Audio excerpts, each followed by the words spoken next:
years. I can only tell you what it feels like. And right now it's a still night in my windpipe. I can't breathe, but I still fight while I can fight. As long as the road feels right, it's like I'm in flight. High off a log, drunk from my hand. Do you know what is the agenda is today? The statement from the society.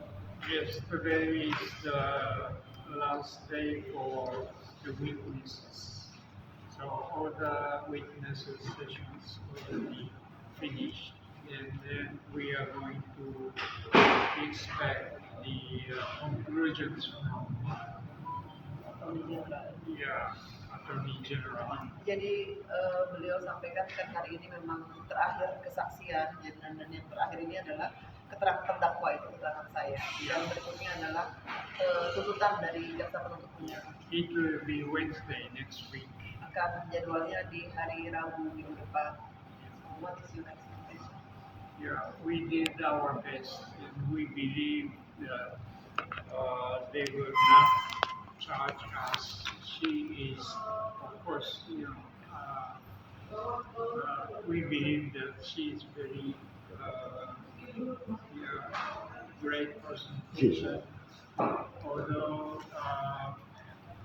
many betrayed, we were cheated, but we have to overcome the situation. Saya percaya bahwa jaksa penuntut umum tidak akan menuntut bersalah, tapi mungkin menuntut tidak bersalah karena maksudnya saya adalah orang yang tidak melakukan kesalahan. Barusan beliau bilang great person, orang besar, tapi menurut saya maksudnya memang tidak melakukan kesalahan itu, tidak melakukan tuduhan yang disampaikan ke saya.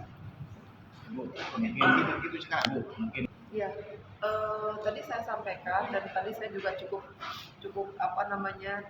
tersentuh mengingat kembali karena saya ada beberapa trauma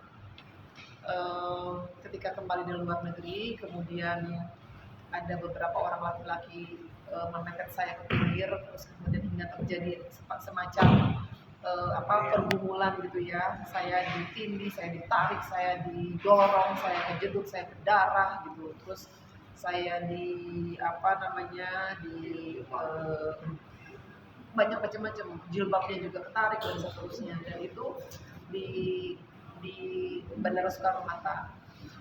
Itu saya alami padahal saya hanya membeli unit apartemen di kota Casablanca, di Casagrande, Samarang Tawon.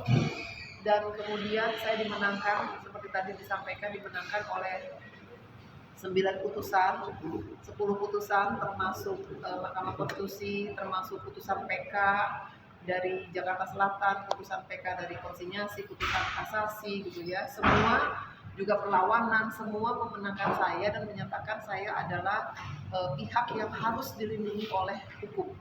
Pihak yang harus dilindungi oleh hukum. Ya, jadi panjang dan kita semua bersyukur akan hal tersebut. Bahkan ada dari surat dari Dirjen HAM mengatakan jangan sampai viktimisasi kembali. Jadi jangan si victim ini, korban ini dengan alasan hukum, proses hukum, padahal sebetulnya tujuannya untuk membalas dendam. Juga sudah ada surat dari Kapolri yang menyatakan bahwa pasalnya tidak cukup unsur gitu. Jadi tadi saya jelaskan kembali ke majelis hakim karena tuduhannya adalah 7 tahun ya, 7 tahun, dan saya sedih sekali gitu. Saya sudah menang dan sudah dikirimkan surat oleh Dirjen HAM, oleh Komnas Perempuan, bersurat ke Jaksa Agung, ke Kejati, ke Kajari, dan juga Komnas HAM, bersurat kepada majelis, kepada Mahkamah Agung RI. Saya sudah dimenangkan, kenapa justru saya diviktimisasi lagi? Dan juga saya agak bukan sedikit ya, saya cukup trauma. Sementara saya tidak mau melihat dulu Polda Metro Jaya, saya tidak mau mengenal di Soekarno-Hatta gitu. Dan setiap hari saya sidang sampai saya turun beberapa kilo. Setiap hari saya sidang sampai kadang-kadang jam 11, kadang-kadang jam 9. Dan itu cukup berat. Saya tidak ada waktu untuk berkomunikasi dengan penasehat hukum. Saya tidak ada waktu bahkan untuk melakukan ibadah keagamaan saya seperti rutinitas saya. Kembali ke rutan Pondok Bambu itu sudah malam, dan besok paginya harus berangkat gitu.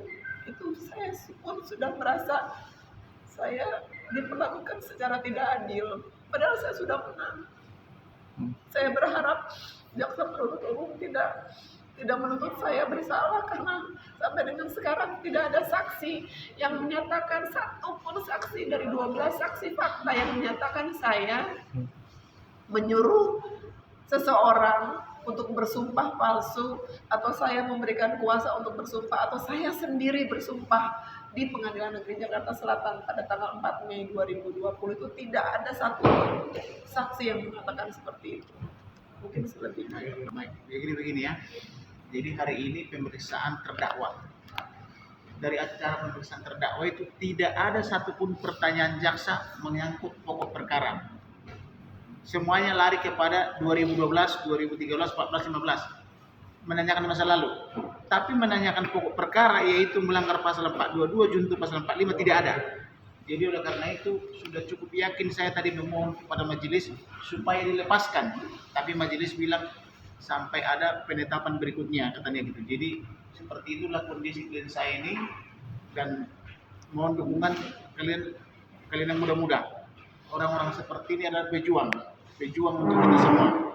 Tidak boleh dibiarkan begitu, harus dilindungi ya. Terima kasih.